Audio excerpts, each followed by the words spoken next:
Harah untuk yang kedua kali. Yang pada hari ini, insya Allah mudah-mudahan Allah memberikan keberkahan buat kita semua. Bapak Ibu sekalian,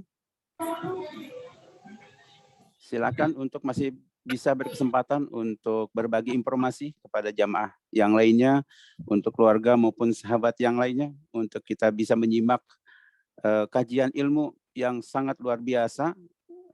Jadi diharapkan ayah bunda jangan sampai ada yang tertinggal. Karena kenapa? Karena ini kajian terkait dengan taharah ini sangat penting. Jadi sangat penting pula untuk disimak kita bersama.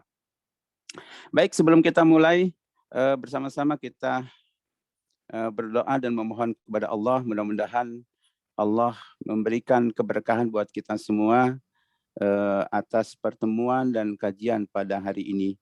Dan semoga Allah juga memberikan kemudahan kepada kita semua, khususnya yang hadir pada hari ini, untuk menjadikan kita hamba yang cerdas menerima setiap takdir Allah, dan Allah berikan kemudahan kita dapat mengaplikasikan dalam kehidupan sehari-hari dalam menyimak kajian pada hari ini. Kita membaca Ummul Quran Surat Al-Fatihah. Ala diniyah wa ala kulli niyatin salihah. Al-Fatihah. أعوذ بالله من الشيطان الرجيم بسم الله الرحمن الرحيم الحمد لله رب العالمين الرحمن الرحيم مالك يوم الدين إياك نعبد وإياك نستعين اهدنا الصراط المستقيم صراط الذين أنعمت عليهم غير المغضوب عليهم ولا الضالين. Bapak Ibu sekalian, saya mulai. Bismillah. Assalamualaikum warahmatullahi wabarakatuh. Waalaikumsalam warahmatullahi wabarakatuh. Silakan bagi jamaah sekalian, ayah bunda bisa menampakkan atau membuka mic-nya untuk agar kita bisa berdialog dengan baik dan lancar. Alhamdulillahirabbil alamin wa bihi nasta'in ala umuri dunya waddin. Wassalatu wassalamu ala asyrafil anbiya'i wal mursalin wa ala alihi wa sahbihi ajmain. Qala Rasulullah sallallahu alaihi wasallam, Rasulullah SAW bersabda, siapa saja yang mengajak kepada kebenaran, maka ia akan memperoleh pahala seperti pahala orang yang mengerjakannya tanpa dikurangi sedikit pun. Dan siapa saja yang mengajak kepada kesesatan, maka ia mendapat dosa seperti dosa orang yang mengerjakan tanpa dikurangi sedikit pun. Bapak Ibu sekalian yang dirahmati Allah, pertama-tama kita bersyukur kepada Allah Subhanahu wa taala yang Maha Rahman, yang Maha Rahmin, yang Maha Rahman dan Rahim, memberikan kasih sayangnya kepada kita semua, yang hingga pada saat ini Allah berkenan masih memberikan kesempatan kepada kita semua hadir pada pertemuan kajian taharah pada pagi hari ini menjelang siang. Mudah-mudahan Allah masih memberikan kesehatan kepada kita semua sehingga kita bisa mendapatkan ilmu yang luar biasa pada hari ini, dan mudah-mudahan kita menjadi hamba yang bersyukur kepada Allah Subhanahu wa taala. Salawat serta salam kita panjatkan kepada junjungan kita Nabi besar Muhammad sallallahu alaihi wasallam. Kita mohon kepada Allah semoga Allah tetapkan diri kita menjadi hamba yang dicintai oleh Rasulullah, yang menjadi bagian daripada umatnya, sehingga di akhirat nanti kita mendapatkan syafaatnya. Amin ya rabbal alamin. Ayah bunda yang dirahmati Allah, kembali saya Agus menemani ayah bunda, mendampingi ayah bunda sekalian untuk kita mengkaji, yaitu kajian taharah pada hari ini, yang pertemuan sebelumnya, Masya Allah, kita sudah membahas terkait dengan kajian taharah tentang karakter air suci dan mensucikan. Ayah bunda, mudah-mudahan pertemuan kemarin sehingga bisa kita dapat mengaplikasikannya, dan mudah-mudahan ini akan memberikan dampak positif, dampak kebaikan buat diri kita semua.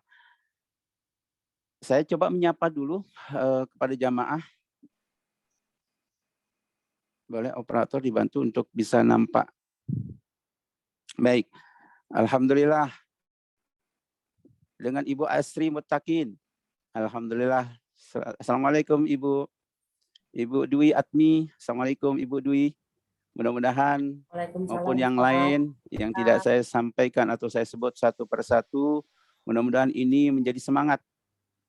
Ibu Dwi, mohon maaf, dari mana ini? Dari Jakarta, Pak. Alhamdulillah.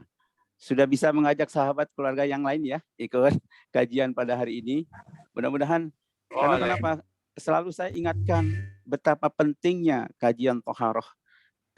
Salah satu yang akan kita bahas pada hari ini adalah perbaguslah wudhu kalian. Yuk kita perbaiki wudhu kita.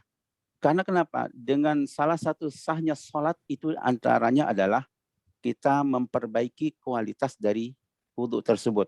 Kemarin sudah kita bahas yaitu terkait dengan bab air karakter air suci dan mensucikan, yaitu air mutlak, air mustakmal, air campur dengan benda suci, kemudian air yang memang terkena najis, dan air musakhan atau terjemur kena matahari.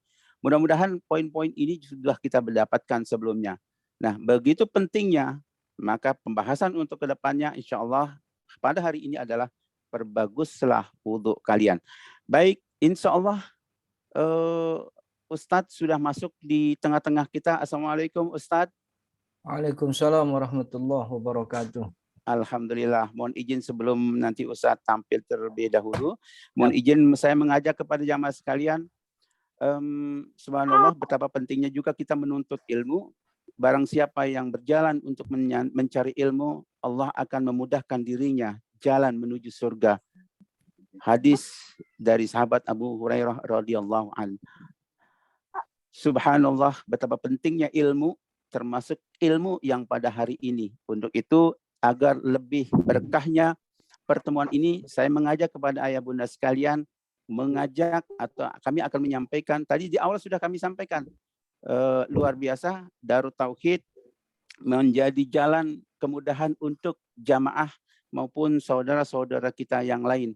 Di antaranya memberikan pendidikan beasiswa yang kita berikan di Jalan Sukamulya 5, Serua Indah Ciputat, Tangerang Selatan. Dan ini menjadi sesuatu yang luar biasa, menjadi jalan kita bersama. Untuk itu saya mengajak kepada ayah bunda, silakan memberikan infak yang terbaik, baik melalui rekening yang insya Allah akan disampaikan oleh operator nanti, kemudian juga melalui QRIS yang insya Allah juga nanti akan bisa disampaikan melalui chat group atau melalui WhatsApp group. Mudah-mudahan yang ada di layar ini seluruhnya yang baru masuk sudah ada 24 partisipan. Mudah-mudahan sudah masuk seluruhnya di WA group. Nah, ini sudah nampak untuk QRIS-nya. Silakan bisa memberikan ladang amaliyahnya, donasinya yang terbaik untuk program orang tua asuh, insya Allah. Kemudian juga bisa oh iya, saya kesulitan untuk QRIS, silakan. Nanti bisa juga memanfaatkan atau maksimalkan nomor rekening yang kami siapkan. Alhamdulillah, silakan untuk bisa melalui nomor rekening infak BSI, Bank Syariah Indonesia yang sudah tertera di layar. Insya Allah kita akan juga membagikan hal tersebut melalui WhatsApp group. Baik, ayah bunda sekalian yang dirahmati Allah, sebagaimana sudah kita ketahui bersama, insya Allah pemateri yang akan menyampaikan materi pada hari ini adalah Ustadz Ahmad Zarkalsi LC. Mungkin bisa jadi di tengah-tengah kita masih baru pertama kali atau perdana hadir di sini. Mudah-mudahan ini akan menjadi lebih bisa kita dapatkan ilmu yang luar biasa dari beliau. Assalamualaikum Ustadz. Waalaikumsalam warahmatullahi Alhamdulillah. wabarakatuh. Sehat Ustadz? Alhamdulillah. Alhamdulillah Allah berikan kemudahan Ustadz ya. Amin. Mudah-mudahan ini Allah bimbing kita dan Allah tuntun kita sampai dengan di akhir acara. Amin. Baik, kepada Ustadz kami persilakan untuk menyampaikan materinya yang bertema terkait dengan pada bab pada hari ini, yaitu perbaguslah wudhu kalian. Silakan kepada Ustadz. Ya, bismillahirrahmanirrahim. Alhamdulillahirabbil alamin. Allahumma shalli wa sallim wa barik ala sayyidina Muhammadin amma ba'du. Assalamualaikum warahmatullahi wabarakatuh. Waalaikumsalam warahmatullahi wabarakatuh. Terima kasih kepada Ustadz Agus yang menyempatkan atau memberikan waktunya untuk saya, dan juga Bapak Ibu para jemaah, teman-teman KBH Darut Tauhid. Mudah-mudahan kita semua diberi kesehatan, diberi keluangan waktu dan juga kesempatan untuk terus menuntut ilmu agama, terus dalam ketaatan kepada Allah Subhanahu wa taala. Bapak Ibu yang dirahmati Allah, kita akan melanjutkan apa yang kita bahas di pertemuan 2 minggu yang lalu. Jadi 2 pekan yang lalu kita sudah membahas tentang air. Air itu nanti saya yang share aja Ustaz. Biar enak mencetnya dari sini. Oh, siap. Jadi karena ini saya sudah di rumah. Kalau kemarin kan masih di negeri antah berantah. Kalau sekarang sudah di rumah, alhamdulillah koneksinya sudah bagus, sudah di depan komputer. Jadi insya Allah tidak ada masalah. Nah, Bapak Ibu yang dirahmati Allah,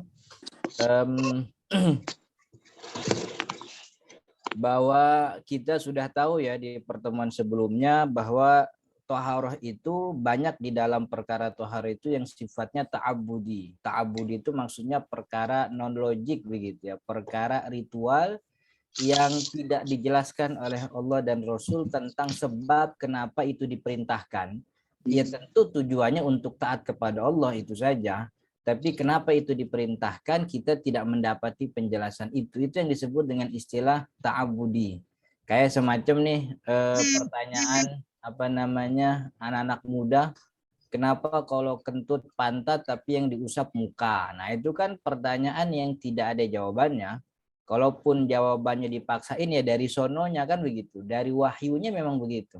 Allah yang memerintahkan kita kalau kentut itu berhadas. Karena berhadas maka kita harus wudhu. Dan Allah juga yang memerintahkan kita kalau berwudhu itu yang diusap muka bukan pantat kan. Jadi itu namanya ibadah ta'abudi, ibadah yang sifatnya non logik begitu ya, ibadah yang sifatnya tidak bisa dilogikakan. Kenapa sholat subuh 2 rakaat begitu? Kenapa sholat subuh? Kenapa sholat zuhur 4 rakaat? Kenapa juga siang-siang? Itu pertanyaan itu jawabannya ya dari sononya, jawaban dari wahyunya memang begitu. Nah, toharo juga sama. Toharo juga seperti itu. Bahwa kenapa kalau orang keluar air maninya itu kan suci dan yang keluar sedikit, tapi wajibnya mandi janabah. Sedangkan kalau keluar air padahal itu najis dan itu banyak, tapi kewajibannya hanya wudhu saja. Itu kan seperti tidak sinkron. Mestinya yang kecil itu dihadapkan dengan kewajiban yang kecil, yang besar dihadapkan kepada kewajiban yang besar. Nah, tapi itulah yang kita sebut dengan istilah dogmatis, ta'abudi atau ritual, sesuai dengan wahyunya. Perempuan haid dilarang untuk sholat, dilarang untuk puasa. Tapi ketika selesai haidnya, yang wajib diqodho hanya puasanya saja. Sholatnya nggak wajib diqodho. Padahal sholat dan puasa adalah sholat lebih utama daripada puasa. Karena sholat itu identitas. Dan dia adalah perkara yang pertama ditanya di akhirat. Tapi ketika selesai haid, yang wajib diqodho itu puasa, bukan sholat. Nah, itu namanya kenapa ya ta'abudi, perkara ritual begitu. Nah, Bapak Ibu yang dirahmati Allah, wudu itu adalah ismun lil fi'lil ladzi huwa isti'malul ma'i ala a'dha'i muayyanatin ma'aniyah.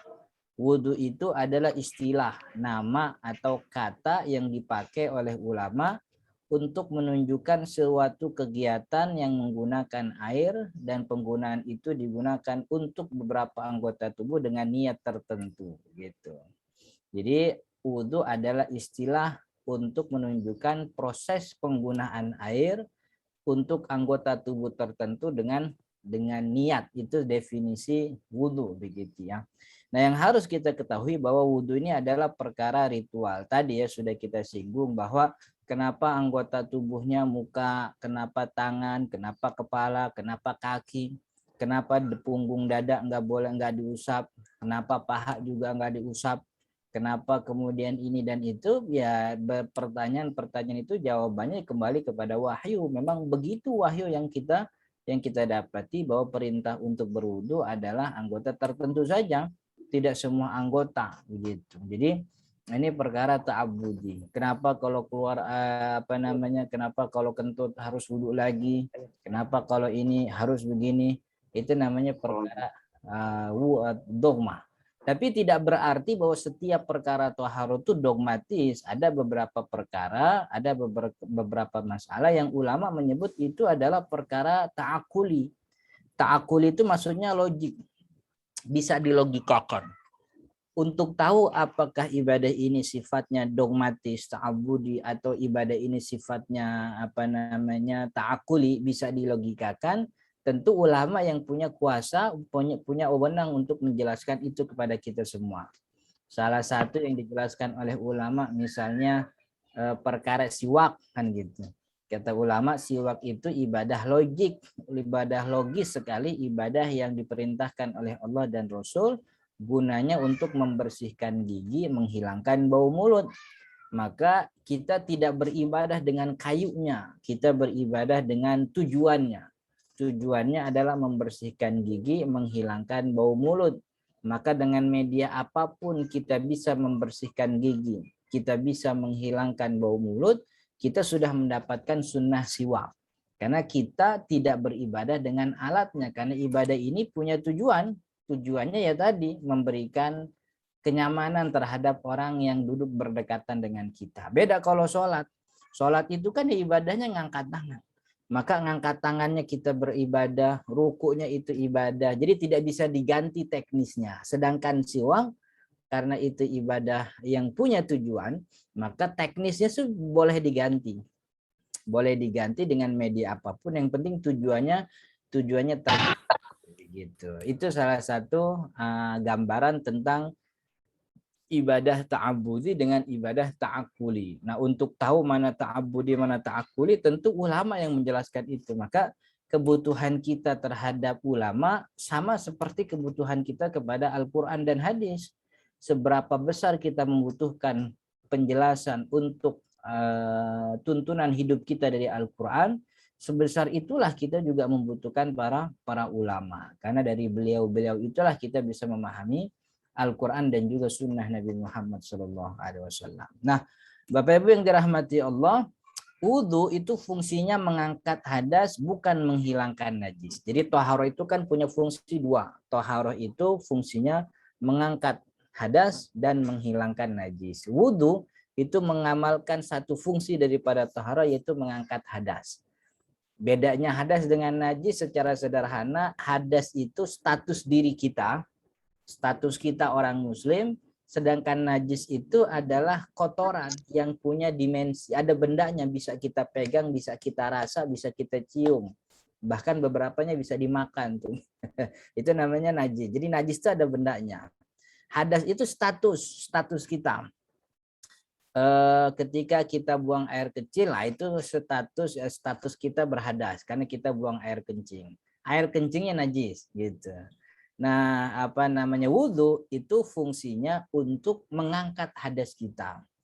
Kenapa diangkat? Ya karena nggak perlu dihilangkan hadas, karena emang aslinya udah hilang tuh, hadas tuh kagak ada kan gitu. Hadas itu emang nggak ada, nggak kelihatan, nggak ada bendanya, maka nggak perlu dihilangin, toh ideanya udah hilang begitu. Hadas perlu diangkat dari diri kita. Jadi kita ini seorang muslim mungkin berhadas, tapi kita tidak mungkin dikatakan najis karena manusia suci. Nah, gelas itu mungkin ada najisnya, tapi gelas tidak mungkin berhadas karena gelas itu bukan makhluk. Jadi hadas itu status yang menempel pada diri kita ketika kita melakukan sesuatu. Entah itu hadas kecil atau hadas besar. Ketika keluar air mani, kita melakukan sesuatu yang membuat kita berhadas, namanya hadas besar. Ketika kita berhubungan badan dengan pasangan, itu adalah sesuatu yang membuat kita berhadas, hadas besar. Ketika kita tidur adalah sesuatu yang membuat kita berhadas, hadas kecil. Jadi hadas itu sesuatu status diri yang menempel pada diri kita setelah kita melakukan perkara-perkara yang memang itu adalah penyebab hadas, hadasnya kecil. Nah, untuk wudu hadas kecil ya. Untuk wudu dia adalah ibadah untuk mengangkat hadas kecil, bukan menghilangkan najis. Maka seluruh ulama sepakat kalau di anggota tubuh wudu kita ada najisnya, gitu ya. Jadi katakanlah kita wudu nih. Jadi yang pertama kita basuh muka, setelah basuh muka di tangan itu ada najis nih.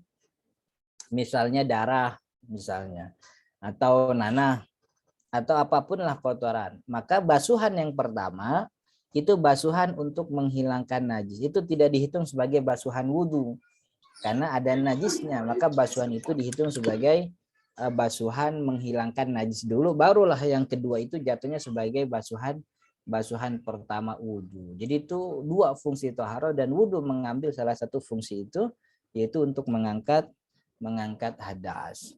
Nah, kemudian yang ketiga, bahwa hukum aslinya itu wajib. Jadi wudhu itu hukum aslinya wajib sebagai syarat sah ibadah. Tapi bisa berubah tergantung kepada penggunaannya. Karena bisa jadi ada orang yang sudah terangkat hadasnya.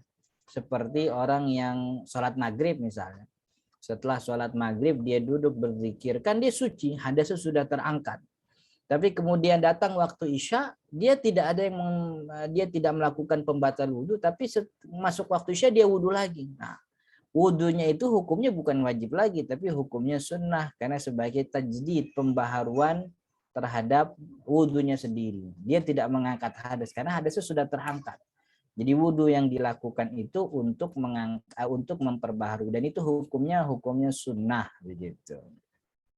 Ini dia 3 hal yang berkaitan dengan wudhu yang harus kita ketahui. Nah, Bapak Ibu yang dirahmati Allah, wudhu, yang namanya wudhu itu kan ibadah, maka ibadah itu punya rukun. Ada rukun itu sesuatu yang tidak mungkin tidak boleh dikerjakan. Tidak mungkin tidak dikerjakan. Dia harus dikerjakan untuk mengatakan bahwa wudhunya sah. Jadi sesuatu yang membuat sesuatu itu tidak ada kecuali dengan adanya. Itu namanya rukunnya. Jadi seperti membasuh muka, maka membasuh muka itu kalau tidak membasuh muka wudhunya tidak sah. Itu namanya rukun. Jadi rukun itu sesuatu yang tidak mungkin ditinggal. Dia adalah identitas daripada ibadah itu sendiri. Sholat misalnya. Sholat itu rukunnya surat Al-Fatihah. Maka kalau orang nggak baca surat Al-Fatihah tidak dikatakan sholat. Karena surat Al-Fatihah itu adalah rukun. Nah, wudhu juga sama, dia punya rukun, sesuatu yang tidak boleh ditinggal. Kalau ini ditinggal maka tidak ada wudhu, wudhunya tidak sah. Nah, rukun wudhu itu terangkum dalam Al-Quran surat Al-Ma'idah ayat 6. Allah mengatakan, ya ayyuhalladzina amanu idza kumtum ila sholati faghsilu wujuhakum wa aydiyakum ilal marafiqi wamsahu bi ru'usikum wa arjulakum ilal ka'baini. Kata Allah Subhanahu wa taala, wahai orang yang beriman, apabila kamu hendak mengerjakan sholat, faghsilu wujuhakum, basuhlah muka kalian, wa aydiyakum ilal marafiq, tangan kalian juga basuh sampai siku, wamsahu bi ru'usikum, sapulah atau usaplah kepala kalian, wa arjulakum, dan basuhlah kaki kalian ilal ka'baini, sampai mata kaki. Nah, kita jelaskan satu persatu nih rukun wudhu. Jadi rukun wudhu Bapak Ibu yang dirahmati Allah, pertama adalah niat. Kenapa niat? Karena niat itu membedakan antara ibadah dan kebiasaan. Karena praktek wudhu ini kan juga mungkin dilakukan oleh orang-orang yang tidak punya iman. Dalam arti orang non-muslim pun bisa mempraktekkan ini. Lalu apa bedanya praktek orang muslim dengan non-muslim? Yang membedakan adalah niatnya. Atau sesama muslim itu pun melakukan wudhu tapi punya fungsi yang berbeda-beda. Jadi wudhu itu bisa dilakukan untuk mengangkat hadas, tadi yang pertama tuh. Yang kedua, wudhu itu bisa dilakukan hanya untuk sekedar memperbaharui wudhu saja. Yang ketiga, ada wudhu bukan untuk mengangkat hadas, bukan untuk memperbarui wudhu, tapi ada wudhu untuk membolehkan dia sholat. Siapa yang seperti ini adalah orang yang darahnya terus-terusan keluar, orang yang kotorannya terus-terusan keluar, orang tua yang pakai kateter, orang tua yang tidak bisa terkontrol kotorannya, orang yang sudah beser, yang hadasnya tidak bisa dikontrol. Maka wudhu yang dia lakukan bukan untuk mengangkat hadas, karena hadasnya nggak pernah terangkat. Hadasnya terus-terusan ada. Orang beser itu kan hadasnya terus-terusan ada. Maka wudhu yang dilakukan itu bukan untuk mengangkat hadas. Wudhu yang dilakukan itu listibahati sholah. Nawaitul wudhu'a listibahati sholah, untuk membolehkan saya sholat. Saya nggak boleh nih sholat. Kenapa nggak boleh? Saya hadasnya terus-terusan keluar. Sumpel hadasnya, sumpel itu kemaluannya, pakai pempes, Jangan sampai kotorannya terkena anggota tubuh lain. Lalu wudhu dan wudhu niatnya listibahati sholat, untuk boleh sholat. Kalau kebanyakan orang normal niatnya kan nawaitul wudu'a lirafil hadasil asghar, untuk mengangkat hadas kecil. Tapi bagi orang-orang yang hadasnya nggak mungkin terangkat karena kondisi fisiknya yang sakit atau bisa jadi beser atau apapun lah, maka niatnya listibahati sholat. Jadi ibadah yang sama tapi punya fungsi yang berbeda-beda itu maka ditentukan dengan niatnya. Maka itu niat masuk dalam kategori rukun wudhu gitu. Lalu rukun wudhu yang kedua setelah niat, dia membasuh muka. Faghsilu wujuhakum, kata Allah. Faghsilu wujuhakum. Kalimat ghusl itu artinya membasuh. Secara bahasa ghusl itu sayalanul ma'i alal adwi al-muayyani. Jadi membasuh itu adalah mengalirkan air. Mengalirkan air ke anggota tubuh yang ditentukan. Kalau dalam hal ini muka, maka air harus mengalir di muka. Maka tidak cukup tangan kita cukup basah doang kemudian enggak. Jadi air kita harus bawa air untuk dialirkan ke anggota tubuh kita yaitu muka. Mana batasan muka? Muka itu batasannya dari mulai tempat tumbuh rambut, dari tempat tumbuh rambut kita sampai dagu. Ini dagu yang masih ada tulangnya. Nah, ini bagian daripada muka. Bagian daripada muka. Lebarnya dari kuping ke kuping. Nah, gitu. Kalau ada orang yang nggak punya rambut, maka ukurannya sebiasanya orang punya rambut di mana? Dia punya rambutnya di belakang, maka nggak perlu ke belakang tuh. Cukup di sini. Tempat yang normalnya orang punya rambut di sini, kan di sini gitu. Nah, jadi ini tempat dari mulai tempat tumbuh rambut sampai dagu, kuping ketemu kuping. Orang yang punya jenggot bagaimana Ustaz? Kalau dia punya jenggotnya sampai ke bewok gitu sampai ke pipi. Kalau jenggotnya tebal gitu ya, jenggotnya tebal, maka jenggotnya cukup diusap saja. Jadi mukanya udah nih, muka yang nggak ada jenggotnya, mukanya udah begitu. Kemudian jenggotnya tebal, ini kan masih ada bagian muka nih yang tertutupi oleh jenggotnya ya kan. Nah, maka karena jenggotnya tebal, cukup tangannya saja dibasahin. Kemudian disisir jenggotnya. Itu kalau jenggotnya tebal. Kalau jenggotnya tipis, maka harus di sela-sela. Ini kayak gini kan jenggotnya tipis nih. Ini tipis dengan kadar yang sangat tipis sekali. Bedanya tipis sama tebal apa Ustaz? Bedanya itu kalau kita ngobrol sama orang yang punya jenggot, kita masih bisa ngelihat kulit dalamnya, itu tipis namanya. Tapi kalau kita udah nggak bisa ngelihat kulit dalamnya, ketutupan rambut semua, itu namanya tebal gitu. Jadi tinggal ngaca aja, coba ngaca kira-kira kulit dalamnya kelihatan apa enggak. Kalau nggak kelihatan berarti tebal. Nah, bagian jenggotnya itu tidak perlu dialiri air karena jadi becek banget itu. Nah, cukup tangan yang dibasahin kemudian diusap. Itu rukun yang kedua, yaitu membasuh muka.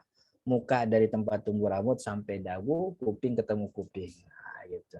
Nah, itu yang kedua ya, rukun yang kedua membasuh muka. Yang ketiga yaitu wa aidiyakum ilal marafiq. Jadi membasuh tangan sampai siku.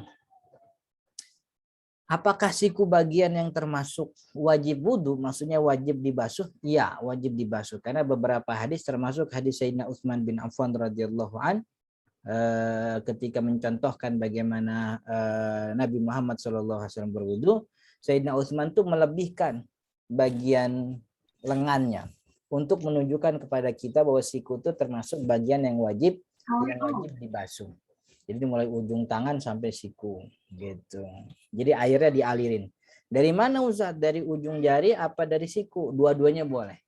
Mau dari ujung jari sampai siku silakan, atau terbalik dari siku ke ujung jari juga nggak ada masalah. Dua-duanya dibolehkan.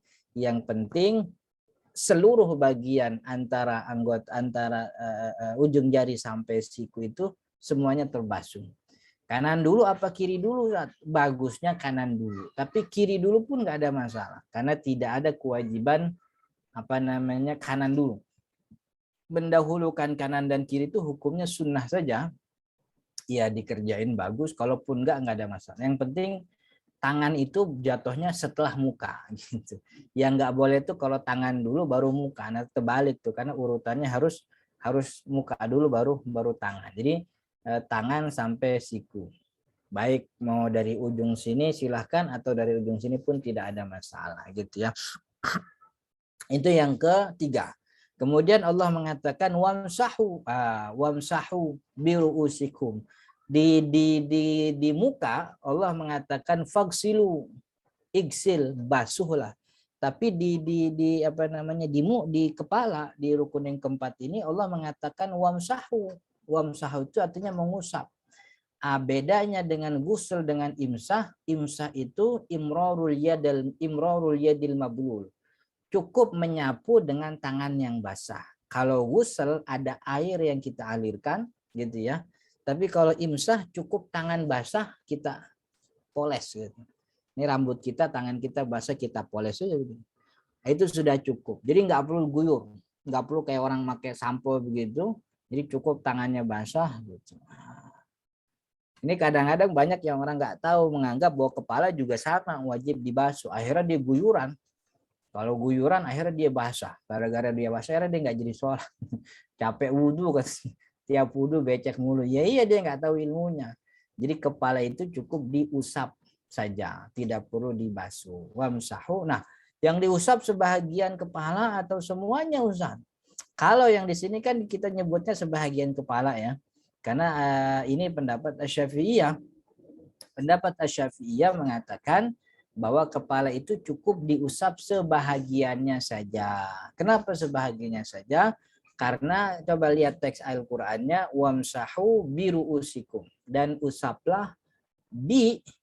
Kalimat bi ini Bapak Ibu yang dirahmati Allah kalau kita hapus ini andai-andai yang sebenarnya nggak boleh. Tapi kita beri penjelasan. Kalau seandainya kalimat bi-nya kita hapus, kita sudah bisa memahami usaplah kepala kalian. Karena kalimat kepala itu kan ru'us. Bi-nya bukan bagian daripada makna kepala. Bi itu kalimat tambahan. Kalau dalam bahasa Indonesia itu reposisi.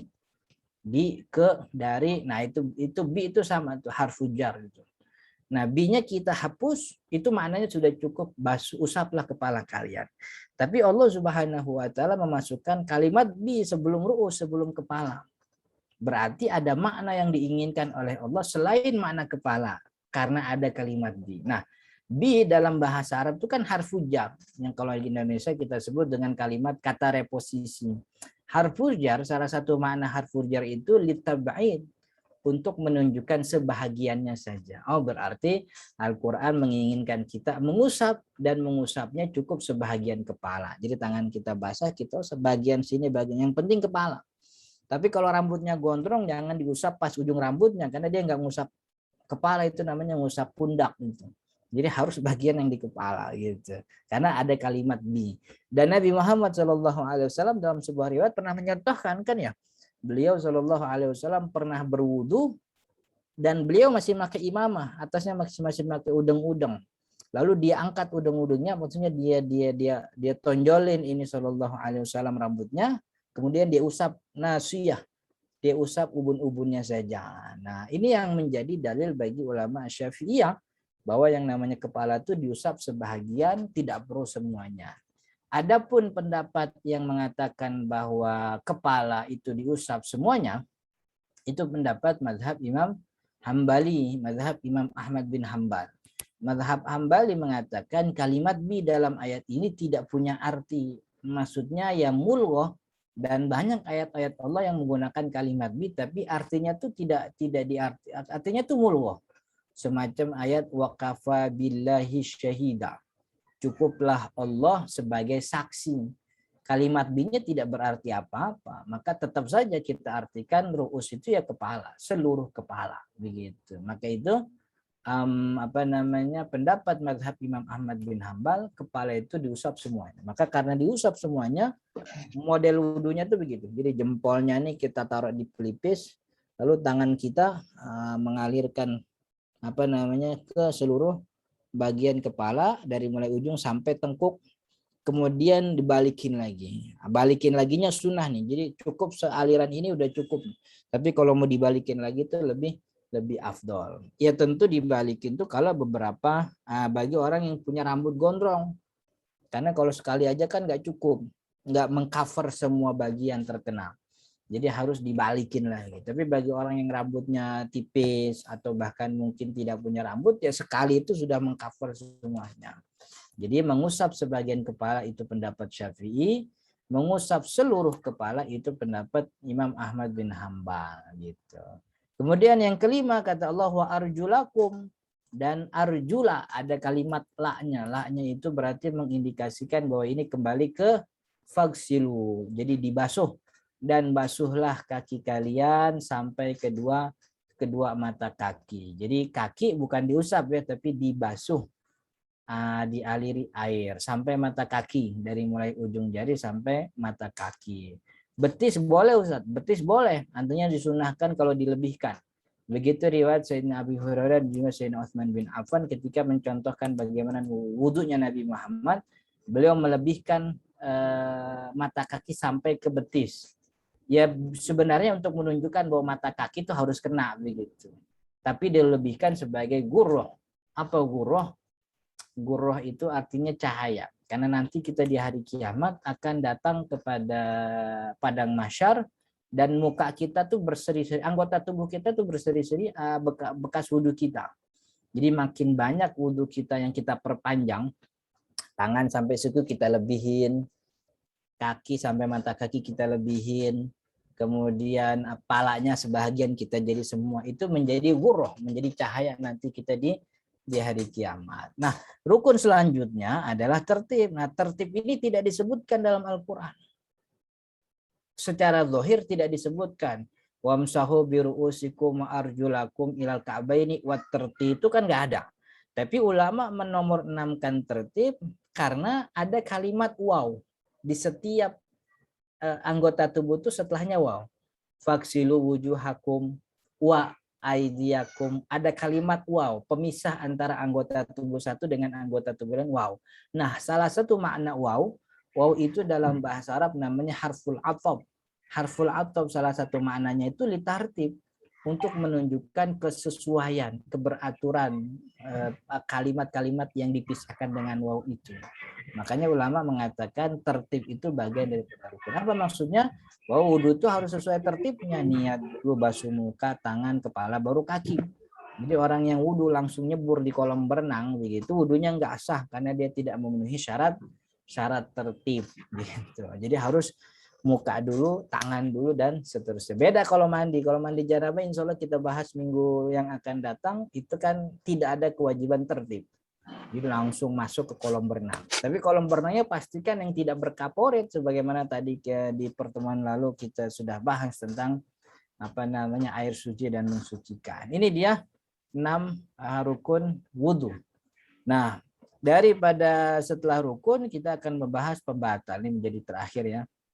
Nantinya wudhu kita batal atau tidak bergantung apakah kita melakukan hal-hal ini atau tidak. Kalau ini dilakukan, wudhu kita batal. Pertama, keluar sesuatu dari 2 lubang kemaluan. Baik itu lubang depan atau lubang belakang. Kata ulama Syafi'i, baik yang keluar itu biasa atau tidak biasa.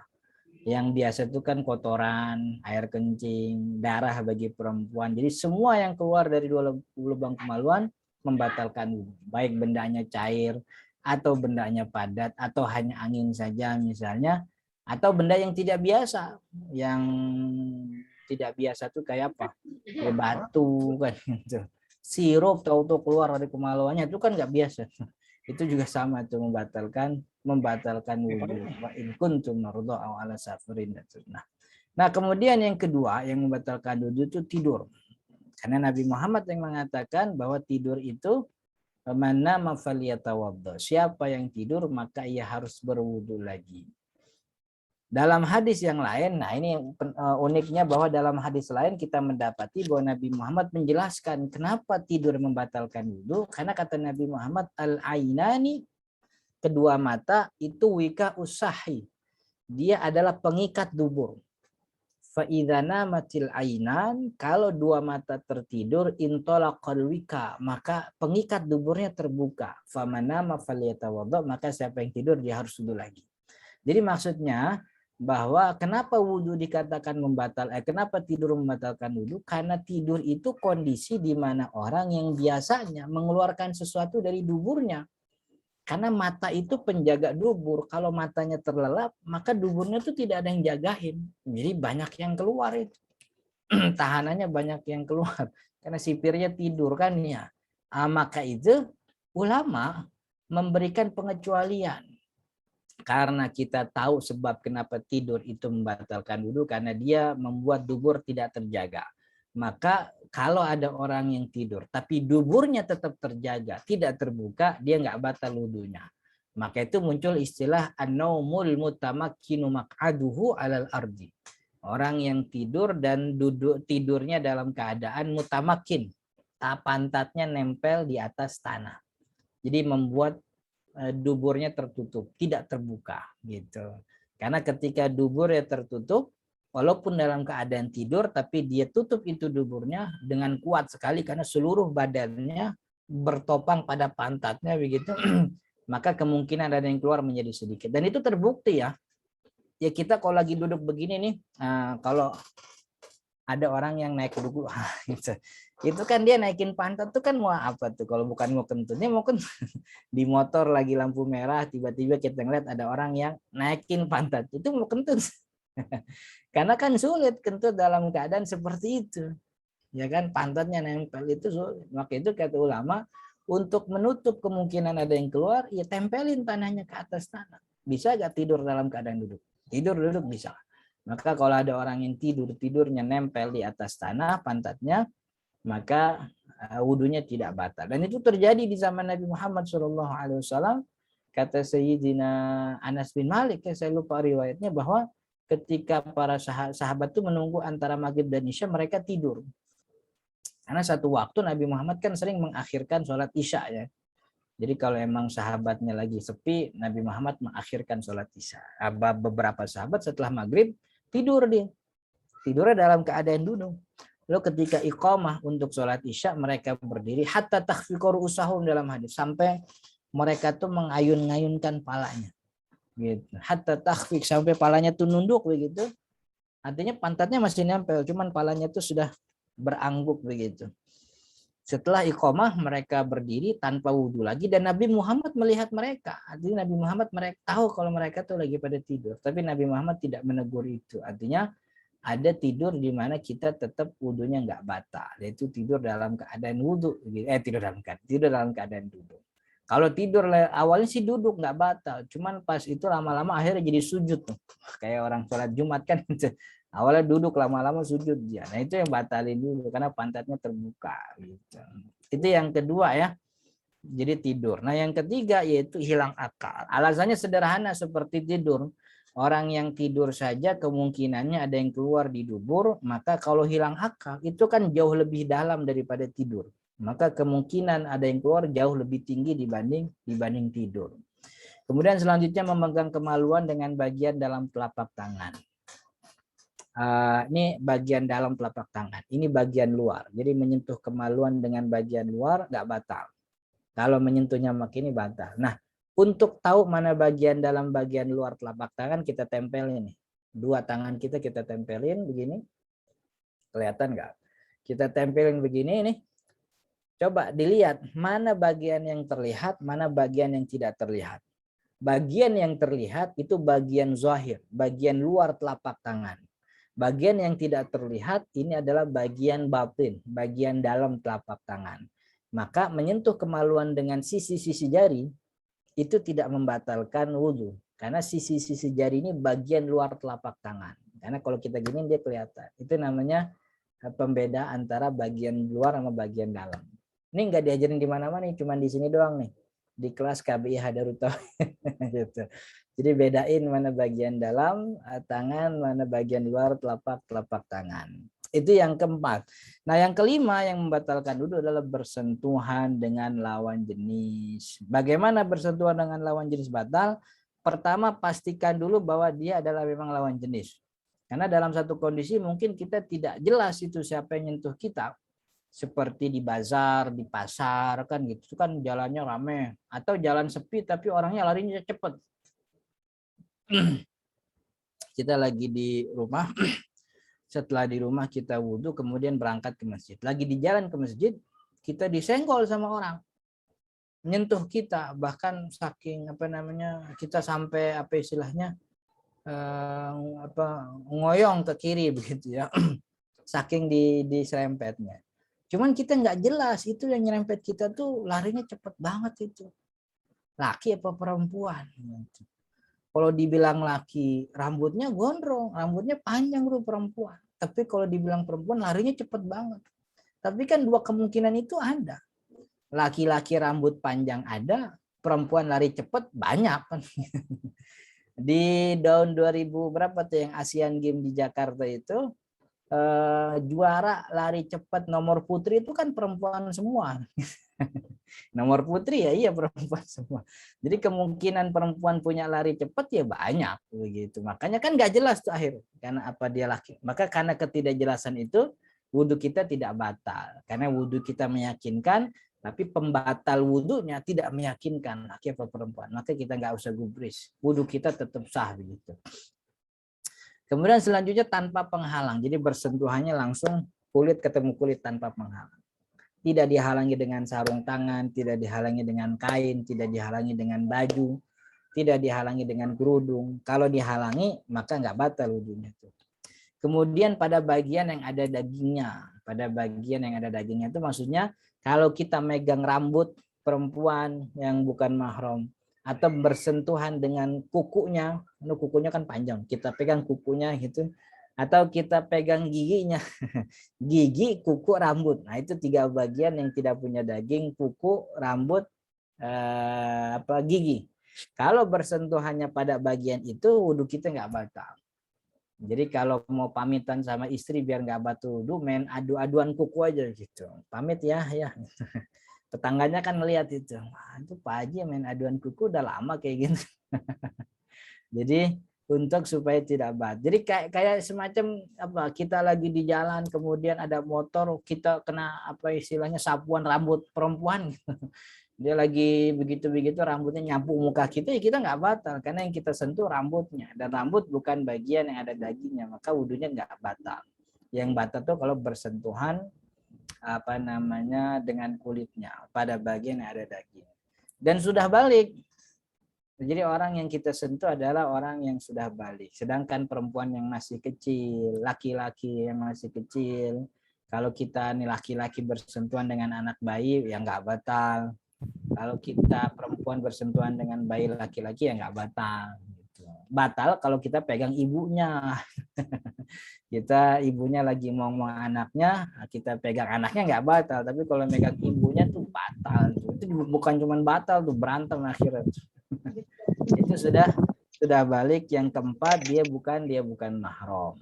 Artinya kalau bersentuhannya dengan ibu kita, nenek kita, kakak saudari kita, kakak kandung, adik kandung, bibi kita, itu tidak membatalkan. Sedangkan istri batal karena istri memang bukan mahram kita. Istri bukan mahram kita, maka wudhunya batal.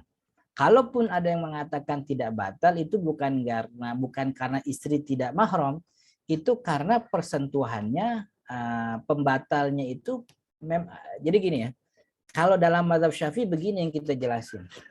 Nafsu tidak nafsu, syahwat tidak syahwat, bersentuhan sengaja nggak sengaja, disentuh apa menyentuh batal wudhunya. Itu Syafi'i. Tapi kalau mazhab lain mengatakan bersentuhan yang membatalkan wudhu. Hambali dan Maliki mengatakan bersentuhan dengan yang bukan mahram dengan syahwat gitu. Maka kalau itu bersentuhan tanpa syahwat nggak ada masalah, bahkan kepada orang asing sekalipun. Karena tidak ada syahwatnya, maka tidak membatalkan tidak membatalkan wudhu. Itu kata mazhab Imam Malik dan juga Imam Ahmad bin Hanbal. Itu yang kemudian didapati dari Nabi Muhammad SAW bahwa beliau mencium beberapa istrinya sebelum berangkat sholat. Dari hadis itu kemudian kata Imam Ahmad bin Hanbal, berarti kalau nggak ada nafsunya ya nggak apa-apa, berarti tidak batal. Kalau Syafi'i nggak begitu. Nafsu atau dengan nafsu atau tanpa nafsu, syahwat atau tanpa syahwat, wudhunya batal gitu. Sedangkan mazhab Imam Abi Hanifah rahimahullah, Abi Hanifah mengatakan bersentuhan dengan lawan jenis siapapun tidak membatalkan, hatta dengan syahwat nggak batal. Karena kalimat Allah yang mengatakan aula mastumun nisa dalam Al-Quran itu artinya bukan bersentuhan, artinya tuh menggauli gitu. Jadi berhubungan badan. Maka kalau tibang bersentuhan doang mah nggak batal gitu. Jadi ini mudah-mudahan cukup, nanti kita kembangkan dengan tanya jawab dan juga diskusi ya.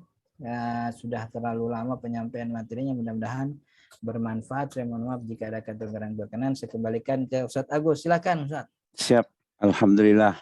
Alhamdulillah. Terima kasih kepada Ustadz telah menyampaikan terkait dengan wudu, rukun wudu dan pembatal wudu. Subhanallah. Ayah bunda jemaah sekalian, saat ini kita akan membuka sesi pertanyaan. Insya Allah sekali lagi bahwa di setiap kajian taharah ini, momen-momen semacam ini luar biasa. Kita akan membuka sesi pertanyaan ini mudah-mudahan 30 menit ke depan, tapi kami akan memberikan sesuatu yang spesial bagi penanya pertama, 2, dan 3. Alhamdulillah pertemuan sebelumnya juga sudah ada yang bertanya bagi jamaah yang menyampaikan. Syaratnya adalah bertanya menyampaikan melalui raise hand, yaitu nanti langsung dengan ustadznya. 3 orang bertanya, 3 orang atau jamaah yang menyampaikan pertanyaan yang mengawali melalui raise hand lebih terdahulu. Kemudian selanjutnya nanti kami akan memberikan memfasilitasi untuk langsung bertanya kepada ustadz. Mudah-mudahan ini akan memberikan kemudahan buat kita semua. Silakan. Ini baru masuk 1 orang yang menyampaikan raise hand-nya. Silakan bagi jamaah yang lain yang ingin menyampaikan. Alhamdulillah. Saya akan berkenan kepada Ibu Kurniati Hasan. Silakan langsung bertanya kepada Ustadz. Ya, Bismillah.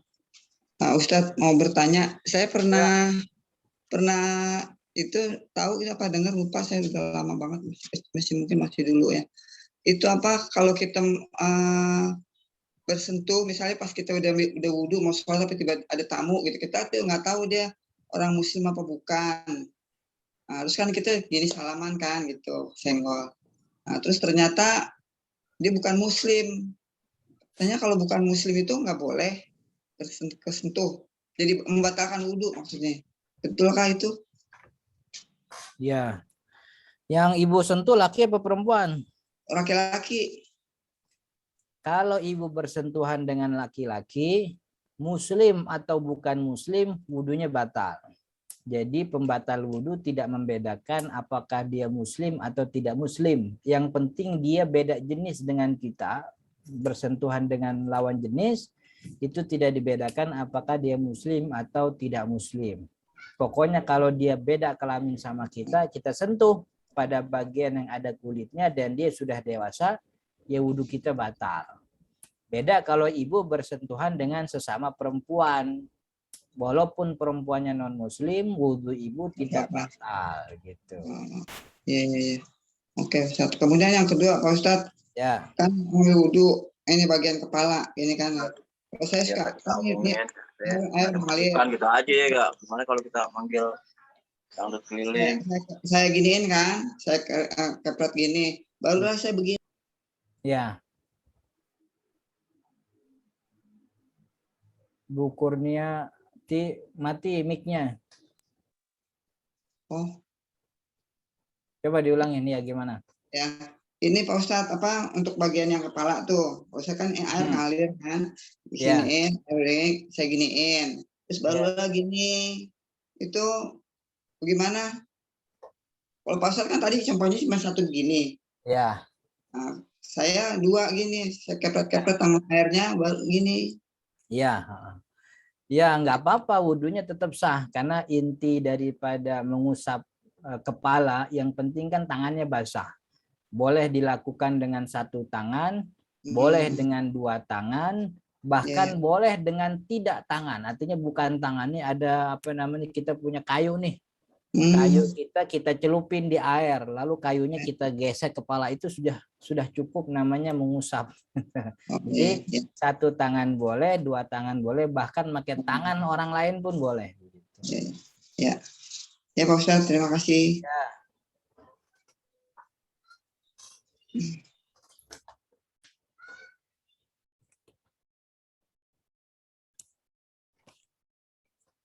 Agus kemit.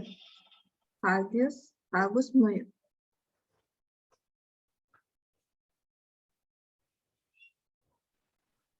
Siap. Mohon maaf. Baik, alhamdulillah. Terima kasih tadi pertanyaannya. Baik, untuk selanjutnya Ibu Epi. Berkenan silakan Ibu Epi langsung dengan Ustadz. Ya baik. Assalamualaikum Ustadz. Assalamualaikum warahmatullahi. Iya. Dua hal. Yang pertama yang mau saya tanya terkait tadi dengan pasangan ya, suami atau istri nih wudhu. Nah itu kan tergantung mazhab yang kita gunakan Ustadz ya. Mazhab dalam berwudhu. Nah yang pertama terkait mazhab ini, apakah itu harus konsisten? Artinya gini, kita kan keseharian sebagian besar itu kita menggunakannya selalu, semua kegiatan yang kita lakukan keseharian itu menggunakan mazhab Syafi'i misal gitu ya. Kemudian wudhu saat itu kita menggunakannya Hambali gitu. Nah, apakah itu boleh seperti itu tanpa alasan batasan? Contohnya gini, kalau kita berhaji memang kan pada saat haji umroh itu kan memang mazhab yang kita gunakan menyesuaikan ya Ustadz ya. Nah sekarang kalau ini kondisinya di rumah nih. Kalau di rumah kita kan nggak ada batasan apa-apa ya, memang orangnya cuma sedikit gitu. Tapi kita cari yang ringan, artinya wudhunya yang gampang gitu kan. Nah apakah itu harus konsisten antara yang kita kegiatan yang kita lakukan sehari-hari dengan wudhu yang saat itu kita lakukan? Sehingga pada saat kita misal dengan suami saya sudah wudhu, terus saya bersentuhan tadi, kalau yang paling mudah itu kan mazhabnya Syafi'i ya Ustadz ya kalau nggak salah ya, yang selama ini kita sering lakukan. Nah itu ketika bersentuhan menjadi batal, harus wudhu lagi. Nah itu yang pertama itu ya Ustadz ya, terkait apa tadi mazhabnya ya kan. Yang kedua tadi terkait mengusap itu Ustadz. Kalau saya justru pernah dapat itu ilmunya, ketika mengusap itu tidak harus dengan artinya gini, kalau kita perempuan yang paling sering ada batasannya, wudhunya di luar rumah kan. Kalau di luar itu kan kita sering susah ya mendapatkan tempat wudhu yang khusus. Nah, kita wudhunya cukup dengan, karena tidak membuka jilbab gitu ya atau kerudung kita wudhu hanya lakukan dengan 2 jari gini Ustadz. Terus saya hanya tarik gini, katanya itu sah Ustadz, apa benar? Ya. Itu saja, terima kasih. Assalamualaikum warahmatullahi wabarakatuh. Pertama berkaitan dengan mengamalkan beberapa pendapat dari mazhab yang berbeda. Tentu yang paling mudah itu kan mengamalkan satu pendapat mazhab tertentu saja, dan itu kita bisa dapatkan dari satu guru tertentu begitu ya. Mudahnya seperti itu. Tapi dengan keterbukaan informasi media yang sudah pesat begitu, membuat orang tuh juga semakin pesat dalam menerima informasi. Bagi saya, sependek yang saya pelajari, bahwa mengamalkan pendapat mazhab yang berbeda itu tidak ada masalah selama tidak saling berbenturan. Dalam arti begini contohnya. Kalau ada orang yang wudhunya pakai Syafi'i misalnya, wudhunya pakai Syafi'i, karena wudhunya Syafi'i maka kepalanya cukup diusap sebahagiannya saja. Tapi soal pembatal wudhu, dia ngikutin Hambali yang mengatakan bersentuhan dengan lawan jenis itu tidak batal, gitu ya, tidak batal karena tanpa syahwat. Nah, wudhu orang seperti ini jadi kacau nih, karena menurut Syafi'i wudhunya tidak sah. Menurut Hambali wudhunya juga nggak sah. Menurut Syafi'i wudhu orang kayak gini nggak sah karena dia bersentuhan dengan lawan. Dia yakin bahwa bersentuhan dengan lawan jenis nggak batal. Padahal Syafi'i bilangnya batal tuh bersentuhan dengan syahwat atau dengan tanpa syahwat kan ya. Menurut Hambali orang kayak gini juga wudhunya kacau. Kenapa wudhunya kacau? Karena kepalanya cukup diusap sebahagian. Padahal mazhab Hambali yang mengatakan nggak ada masalah bersentuhan dengan lawan jenis itu mewajibkan kalau wudhu itu harus seluruh kepalanya. Jadi dua mazhab yang diambil itu justru saling menggugurkan. Maka mengamalkan pendapat dengan mazhab yang berbeda-beda, pastikan bahwa tidak ada yang berbenturan gitu. Ya, makanya pastikan kalau wudhu satu aja. nah memang agak sulit ya untuk mengamalkan satu pendapat mazhab. Orang kita juga nggak tahu mazhab itu apaan. Sederhananya yang penting amalan kita tuh kita punya rujukan dan tanggung jawab kepada Ustadz Fulan misalnya. Wudunya kok begitu sih? Iya, saya kan ngaji sama Ustadz Fulan bin Fulan. Kata beliau begini. Nah, itu sudah cukup tuh. Karena madhabnya orang awam kan adalah gurunya, kan begitu. Dan gurulah yang bertanggung jawab untuk ibadah orang-orang yang di bawahnya, yang meminta fatwa terhadap beliau. Jadi kalau pandangan madhab yang diambil berbeda-beda itu tidak saling menggugurkan, gitu ya, nggak ada masalah. Tapi kalau pendapat mazhab yang diambil itu saling menggugurkan, gitu. Nah, itu yang jadi makanya dalam satu item ibadah misalnya sholat, ya sholatnya satu aja. Kalau wudunya satu aja begitu. Jangan sampai kemudian ibadahnya pendapat itu saling menggugurkan. Mudah-mudahan paham ya Ibu Epi. Ibu Evi. Ya, jadi praktek wudhunya dengan pembatalnya juga harus sama ya Ustadz ya? Iya, kan itu kan konsekuensi yang saling berkaitan. Baik, ya. Makasih Ustadz paham. Kemudian yang kedua itu berkaitan dengan mengusap sebahagian kepala. Dalam pandangan Syafi'i, mengusap sebagian kepala itu sudah cukup dengan 3 helai rambut yang ada di kepala. 3 helai rambut itu ya 1 jari sudah cukup, 2 jari juga cukup. Bahkan kan dalam mazhab Syafi'i, kalaupun nggak pakai tangan, jadi sumber airnya habis di dekat kita pakai kayunya kita celupin di air, atau kayunya kita keprok-keprokin ke daun yang ada embunnya begitu, kayunya basah, kemudian kayunya kita usap itu juga udah cukup. Jadi tidak perlu pakai dengan tangan, yang penting bagian kepala diusap. Minimal standar usapan itu 3 helai rambutnya saja, dan itu di kepala, bukan di jidatnya, bukan juga di pundaknya, tapi itu 3 helai rambut yang ada di kepala. Begitu Ibu Evi. Ustadz maaf, kalau Ya. itu artinya airnya harus kena ke kulit kepala kan ya? Ya, jadi kalau dalam arti misal gini, kita usap tapi dibatasi oleh jilbab kita, tapi airnya meresap kena ke kulit kepala, itu boleh Ustadz? Iya, boleh aja. Boleh ya, yang penting airnya itu sampai ke kulit kepala gitu kan ya? Oh iya. Itu sama seperti orang menjadikan daun sebagai media usapan dia. Siap. Ini kerudung yang jadi medianya, nggak ada masalah. Yang penting airnya itu meresap ke kepalanya. Ya, makasih Ustadz. Baik, alhamdulillah, terima kasih kepada Ustadz dan juga Ibu Epi yang menyampaikan pertanyaannya. Kalau raise hand-nya sudah tidak ada, saya buka untuk chat Bu Ustadz ya. Silakan bagi jamaah yang ingin menyampaikan pertanyaan bisa melalui raise hand langsung dengan Ustadznya atau melalui chat yang insya Allah kami upayakan untuk membacanya.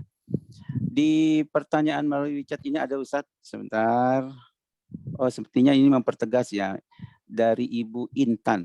Jadi pertanyaannya adalah, jadi dari kisah Rasulullah mencium atau menyentuh istrinya dalam keadaan wudhu asal tanpa nafsu tidak membatalkan ya Ustadz? Iya, itu dalil yang dipakai oleh mazhab Imam Ahmad bin Hambal yang mengatakan bersentuhan dengan lawan jenis tidak membatalkan, karena ada riwayat Nabi Muhammad mencium istri beliau begitu, mencium istri beliau sebelum beliau berangkat sholat, lalu ketika sampai tempat sholat beliau tidak wudhu lagi. Itu dalil jadi pemboleh. Kata Syafi'i, dalil itu nggak bisa jadi dalil. Kenapa nggak bisa jadi dalil? Pertama, bisa jadi ciumnya Nabi Muhammad ke istri beliau itu dengan penghalang. Artinya istrinya pakai kerudung, cium di pala bagian kerudungnya. Karena kalimatnya kan takbil, qobbal. Qobbal itu dalam bahasa Arab biasanya itu di jidat itu. Bukan qobbalan Nabi ba'du, kan kalimatnya gitu, qobbal atau takbil itu biasanya terjadi di jidat. Biasanya di jidat itu kan ada kerudungnya gitu. Itu takwilnya Syafi'i. Jadi Nabi Muhammad tidak benar-benar langsung mencium. Atau takwil yang kedua kata ulama Syafi'i, Nabi Muhammad adalah orang yang bisa terjaga dari syahwatnya, tapi manusia tidak bisa terjaga dari syahwat. Dan Nabi Muhammad, Sayyidah Aisyah yang mengatakan demikian. Sayyidah Aisyah mengatakan gimana? gimana Nabi Muhammad yang mengatakan ana amlakukum bil irbah. Saya adalah orang yang paling pandai menjaga syahwat di antara kalian. Jadi urusan dengan perempuan itu Nabi Muhammad kita khususkan. Beliau nggak apa-apa seperti itu. Tapi kalau kita nggak gitu. Dan apa namanya, untuk tahu kita bersyahwat atau tidak bersyahwat kan bukan sebelum bersentuhan, tapi setelah bersentuhan.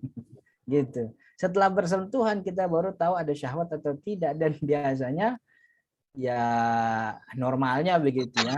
Orang yang bersentuhan sebelum berangkat sholat biasanya anak-anak muda tuh. Dan anak-anak muda kalau bersentuhan biasanya bareng sama tangannya juga. Orang tua berciuman, enggak, orang tua jarang yang kayak gitu. Orang tua enggak. Jadi dalil yang disebutkan tadi dalil mazhab Hambali. Lalu ditakwil oleh Syafi'i, ya bisa jadi ciumannya itu pakai penghalang, atau bisa jadi Nabi Muhammad adalah memang orang yang bisa menjaga syahwat sedangkan kita tidak. Maka dalam hal ini tidak disamakan Nabi dengan kita dalam masalah ini, dalam masalah penjagaan syahwat gitu. Oke? Siap. Alhamdulillah. Terima kasih. Silakan bagi jamaah yang ingin menyampaikan pertanyaan melalui raise hand yang langsung nanti dengan Ustadz, atau bisa melalui chat, fasilitas chat yang sudah ada, silakan. Izin Ustadz, sambil menunggu jamaah yang ingin menyampaikan pertanyaan, saya ingin bertanya, kalau kita mencari orang khusyuk tidur itu nggak jauh-jauh, itu pasti kita lihat tuh di hari Jumat, Ustadz. Iya. Ya, Ustadz ya. Untuk ketika khutbah Jumat itu mungkin Ustadz sering melihat kalau ketika khutbah Jumat di depan udah pasti ada yang nunduk, insya Allah sih positif tingginya zikir, tapi sambil menyimak gitu. Tetapi banyak kita lihat ketika kita menjadi jamaah itu di sekitar kita tuh benar-benar mengantuk, bahkan posisinya udah nggak jelas lah gitu. Nah tadi disampaikan Ustadz batal. Nah adakah memang ketentuan secara fikih terkait dengan tidur di saat orang yang memang dia dalam kondisi lelah yang sangat, akhirnya dia tidur di saat khutbah Jumat? Iya. Sebenarnya tidur di saat khutbah itu bukan sesuatu yang menyebabkan dia membuat dia batal sholat Jumatnya. Tapi dia dianggap lalai terhadap kewajiban mendengarkan Jumat, tapi tidak dikatakan Jumatnya tidak sah. Jumatnya sah, hanya saja ada pahala yang akhirnya tidak dia dapat. Berarti orang yang tidur itu tidak ada masalah sebenarnya. Yang penting tidurnya itu tidak membatalkan wudunya, dan tidurnya juga tidak mengganggu orang yang ada di sekelilingnya. Karena ada beberapa orang yang tidurnya itu cukup cukup lelah. Tinggal prioritas kita ya dalam bersikap. Kalau memang kita tahu ini sedang khutbah Jumat dan kita dalam keadaan lelah, tapi kan lelahnya masih bisa kita tahan. Kira-kira jam 12:30 tuh sholat Jumat selesai. Ya sudahlah, ketika khutbah saya nggak mau duduk, saya berdiri aja. Biar saya tahan, nanti ketika selesai sholat baru kemudian kita istirahat. Karena kalau saya istirahat sekarang, khawatir tidurnya kelewatan, atau tidurnya saking lelahnya tidurnya sampai mengeluarkan suara. Dan itu beberapa kali terjadi itu. Kalau saya lagi khutbah, itu kan mengganggu. Maka kita pilih prioritas, dan ini memang agak susah ya. Agak susah dalam arti gimana ya? Bisa nggak berdiri dulu di belakang gitu, nunggu biar nggak tidur. Ternyata lagi nyender juga tidur dia saking ngantuknya. Tapi itu tadi bahwa tidur bukan pembatal Jumat, tapi dia adalah mengabaikan kewajiban mendengarkan khutbah, dan itu membuat nilai pahalanya berkurang. Tapi kalau tidurnya sampai kemudian mengangkat pantatnya, jelas itu membatalkan wudhu. Maka orang-orang yang sudah tertidur dan pantatnya terangkat, sebaiknya untuk diingatkan wudhu lagi. Jadi teman-teman jemaah yang lain yang ada di sekitar mengingatkan, atau mungkin kita punya askar, punya pasukan yang mengontrol gitu. Dulu kalau kita di pesantren kan waktu Jumatan ada pengurus masjid yang keliling. Jadi dia berdiri, Iya, mudabir itu dia ngontrol. Atau ada yang tidur langsung dibangunin. Mungkin kita bisa punya seperti itu. Atau dengan kesadaran diri. Nih kayaknya lagi lelah nih. Kalau nunggu berdiri juga nggak bisa. Udah duduk di belakang aja lah. Yang dekat tempat wudhu. Nanti kalau ketiduran pas sudah komat, wudhunya gampang. Kan begitu. Jadi memang kesadaran kita terhadap kemaslahatan bersama. Ya kadang kan kita sering mengabaikan itu. Di samping itu juga gitu ya. Kadang-kadang khutbahnya juga mendukung kita untuk tidur. Kadang-kadang. Kadang-kadang ada khotib yang memang mendukung kita untuk tidur dengan pembawaannya yang sangat santun begitu ya. Yang apalagi dia sambil bawa teks, khotibnya nunduk ya jemaahnya jadi ikut nunduk semua.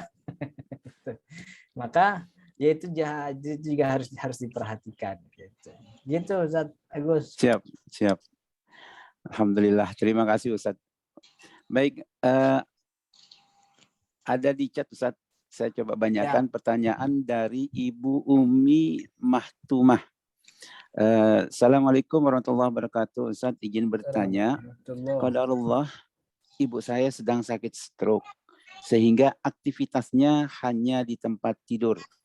Untuk berwudu saya menggunakan air yang dimasukkan di botol spray 100 ml lalu disemprotkan dan diusap ke bagian tubuh yang wajib dibasuh karena kesulitan memobilisasi ibu ke tempat wudu. Hukumnya bagaimana ya Ustadz? Iya, memang seperti itu. Karena wudu itu kan tidak harus dengan air yang banyak, cukup dengan air yang mengalir di anggota tubuh tersebut. Botol spray itu sudah memungkinkan kita untuk bisa mengalirkan air di anggota tubuh tertentu. Ya cukup semprot 2 kali, 3 kali, airnya kan sudah banyak, sudah bisa mengalir. Artinya sudah bisa mengcover seluruh anggota tubuh. Dan itu yang saya lakukan bersama saudara-saudara untuk mertua saya. Mertua saya juga termasuk begitu, yang tinggal tidur aja di kasur, karena udah stroke begitu ya. Jadi kita tuh yang ganti-gantian wuduin, nyolatin, maksudnya ikut sholat di sampingnya begitu. Jadi ya seperti itu, wudunya diwudukan. Itu perbuatan yang sah secara fikih. Dan itu masuk dalam kategori mudah-mudahan berbuat baik kepada orang tua yang insya Allah akan kita dapatkan hasilnya di akhirat. Mudah-mudahan juga kita dapetin hasilnya di dunia dengan anaknya jadi soleh semua. Amin. Kemudian rezekinya lancar, masalahnya jauh, hilang dari kebangkrutan, bebas dari utang, mudah-mudahan dengan berbakti kepada orang tua kita untuk melaksanakan ibadahnya. Amin. Dan ini menjadi jalan kesempatan untuk ladang amal Ustaz ya kepada orang tua. Baik, alhamdulillah. Mudah-mudahan Ibu Siti Rahayu dapat menyimak dan terkait dengan maaf tadi Ibu Umi Mahtumah. Baik, selanjutnya Ustaz ada pertanyaan melalui chat dari Ibu Siti Rahayu. Assalamualaikum Ustaz. Assalamualaikum. Sebentar. Izin bertanya bab air saat wudu. Kita menggunakan air mengalir, namun saat membasuh kaki kita memakai air di penampungan atau ember yang kurang dari 2 kula. Sahkah wudu kita? Yang kedua, berbicara atau mengeluarkan suara saat berwudu, apakah menjadi wudu kita tidak sah, Ustaz? Jazakallah khair. Yang kedua, mengeluarkan atau berbicara saat suara saat berwudu. Ya. Pertama, kalau air yang di ember itu adalah air dari bekas wudhu kita, kan tadi airnya pakai air mengalir. Muka kita, tangan kita. Kemudian kalau air yang di ember itu bekas muka dan tangan kita, tentu wudhunya nggak sah. Karena kaki itu juga harus dengan air yang baru. Kalau dia airnya air bekas, maka airnya mustamal. Mustamal itu tidak bisa mensucikan, gitu ya. Kalau yang dimaksud di ember itu adalah air bekas anggota tubuh sebelum kaki, maka wudhunya tidak sah. Setidaknya anggota kakinya itu belum kena basuhan. Karena basuhan dari air itu, air mustamal itu tidak sah. Kalau begitu bentuknya, kalau ember itu adalah bekas dari anggota tubuh sebelum kaki. Tapi kalau itu air adalah air yang berbeda, artinya dia wudhu di air mengalir dan dia sudah punya simpanan air untuk kaki, Dan itu nggak ada masalah, walaupun jumlahnya kurang dari 2 kula, karena tidak ada syarat wudhu harus dengan air 2 kula. Wudhu itu syaratnya airnya cukup untuk membasuh semua anggota tubuh yang wajib. Jadi kalau air itu bekas anggota tubuh sebelum kaki, wudhunya nggak sah. Tapi kalau air itu air sendiri, beda lagi dengan air yang bekas dia wudhu gitu, itu nggak ada masalah, wudhunya tetap sah, walaupun airnya kurang dari 2 kula. Baik, alhamdulillah siap. Terima kasih Ibu Siti Rahayu. Pertanyaan Baik, keduanya selanjutnya. belum. Oh iya, yang kedua belum Ustaz, Iya. Yang kedua, yang terkait dengan berbicara atau mengeluarkan Oh, suara saat berwudu. berbicara itu masuk dalam beberapa ulama memasukkannya sebagai kemakruhan wudhu. Kemakruhan wudhu itu sesuatu yang tidak diinginkan di dalam wudhu, tidak di apa istilahnya, boleh nggak ada masalah, tidak membatalkan wudhu, tapi nggak bagus begitu. Tapi kemakruhan berbicara itu tidak ada dalilnya. Artinya ulama yang mengatakan makruh wudhu pun dengan ijtihad mereka sendiri, tidak ada teks yang menyebutkan bahwa janganlah kalian berbicara, nggak ada. Itu hanya sebagai adab berwudhu, bahwasanya kita tuh sedang bersuci, maka jangan diselingi dengan berbicara dengan orang lain, apalagi untuk hal-hal yang sifatnya duniawi begitu. Tapi wudhunya tetap sah, nggak ada masalah. Hanya saja kurang adabnya gitu. Oke. Ya, siap. Baik, terima kasih Ustadz. Terima kasih Ibu Siti Rahayu. Baik, selanjutnya Ibu Ana Pajria. Afwan Ustadz, pertanyaannya agak menyimpang. Saat kita mandi junub, sebaiknya wudhu dulu. Apa setelah mandi kita harus wudhu lagi kalau mau sholat subuh? Oh, ini pertanyaan yang untuk bab selanjutnya nih Ustadz ya? Iya, untuk bab selanjutnya. Jadi Ibu Ana Pajrian. Ibu Ana Pajria, insya Allah minggu yang akan datang kita belajar tentang mandi janabah. Gitu. Siap. Berarti ini PR untuk pertanyaan selanjutnya Ustaz, untuk pertemuan Ya. selanjutnya ya Ustaz. Mohon untuk bersabar Ibu Ana. Insya Allah mudah-mudahan ini menjadikan amaliyah. Bisa juga mengajak sahabat lainnya. Baik, selanjutnya Iya, tapi nggak apa-apa kita bocorin. Oh iya, aja silakan, sekarang. silakan. Gimana tadi pertanyaannya, kalau sebelum Saat kita mandi junub, saat kita mandi junub, sebaiknya wudhu dulu. Apa setelah mandi kita harus wudhu lagi kalau mau sholat subuh? Iya, yang dicontohkan oleh Nabi Muhammad SAW, beliau berwudu sebagaimana wudunya sholat sebelum mandi janabah. Tapi beliau mengakhirkan kakinya. Jadi wudu sebagaimana wudu biasa, gitu, kakinya diakhirkan lalu mandi. Nah, ketika mandi lalu setelah mandi dia basuh kakinya yang sebagai penyempurnaan wudu itu tadi. Tapi beliau kan mandinya guyurannya tanpa menyentuh kemaluan, tanpa melakukan hal-hal yang membatalkan wudu. Kalau kita seperti itu ya sebagai sunnah ya silakan saja. Tapi kalau kita kan model mandinya kan gosokan, tangannya ke kemaluan, bahkan ketika lagi mandi kita buang air kecil atau kita ini dan itu yang membuat kita berhadas kecil, maka sebelum mandi sudah wudhu atau belum wudhu, nanti setelah mandi kita harus wudhu lagi. Kenapa harus wudhu lagi? Karena ketika mandi kita melakukan hal-hal yang membatalkan wudhu, yang membuat kita berhadas kecil. Itu daripada buang air kecil, buang air kentut, megang kemaluan, itu kan sesuatu yang membatalkan wudhu. Maka walaupun sebelum mandi kita wudhu, nanti di akhir mandi kita wajib wudhu lagi, karena ketika mandi kita melakukan hal-hal yang membatalkan atau membuat kita berhadas kecil gitu. Mudah-mudahan bisa dipahami. Siap. Baik, alhamdulillah, terima kasih. Selanjutnya pertanyaan dari Ibu Kurniati Hasan melalui chatnya. Ustadz, kalau buang angin saat sholat boleh ditahan sampai sebatas apa atau sebatas bagaimana? Mungkin ini ketika sholat menahan buang angin. Sebisa ditahan, yang penting jangan keluar gitu. Tapi Ibu, kalau kita sholat sendiri di rumah, ada hadis Nabi Muhammad yang mengatakan la sholata lidafi'il akhbatsaini, tidak sempurna sholatnya orang yang menahan dua hajat. baik itu buang air kecil atau buang air besar, termasuk kentut. Jadi kalau sholat jangan lagi kebelet, jangan lagi nahan kentut juga gitu. Kalau emang udah mau kentut dan nggak bisa ditahan, keluarin aja. Kalau sholatnya sendiri, kalau sholatnya berjamaah di masjid, kalau memang bisa ditahan, nggak ada masalah.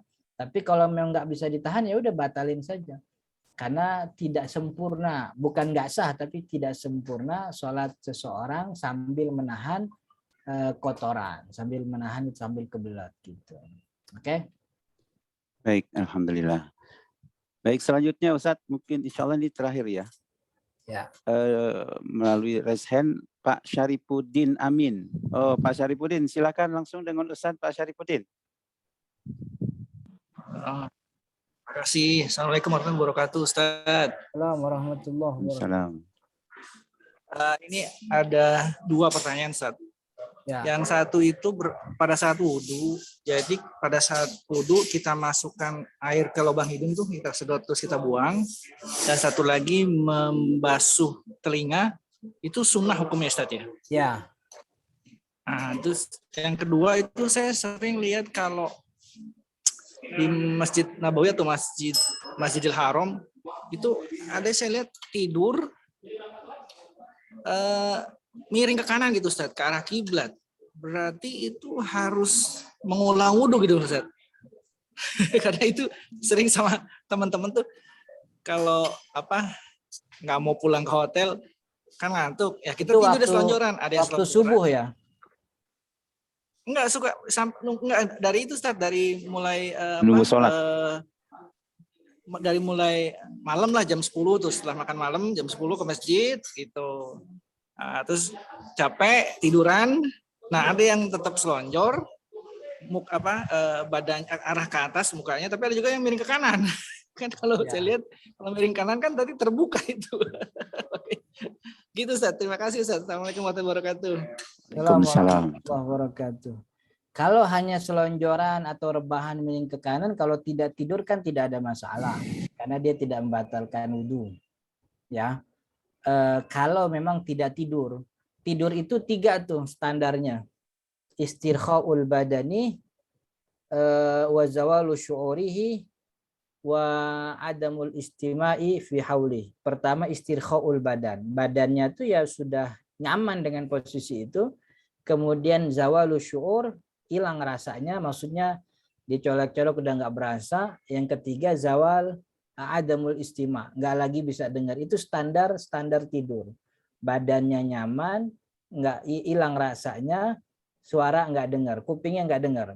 Tapi kalau dari salah satu 3 ini tidak terpenuhi, mungkin dia matanya merem, badannya renggang, badannya nyaman, tapi kupingnya masih dengar, cuman nggak bisa paham. Itu namanya bukan tidur, ngantuk aja itu. Maka yang dilakukan oleh beberapa teman-teman di Masjid Nabawi atau Masjidil Haram dengan tidur, kalau memang tidur dalam arti tidur secara hakiki, ya dia batal. Dan saya belum lama ya, maksudnya belum sering tuh ke Masjidil Haram atau Masjid Nabawi, saya belum lihat tuh teman-teman yang selonjoran begitu. Mungkin pintunya beda, mungkin pintunya beda tuh ya.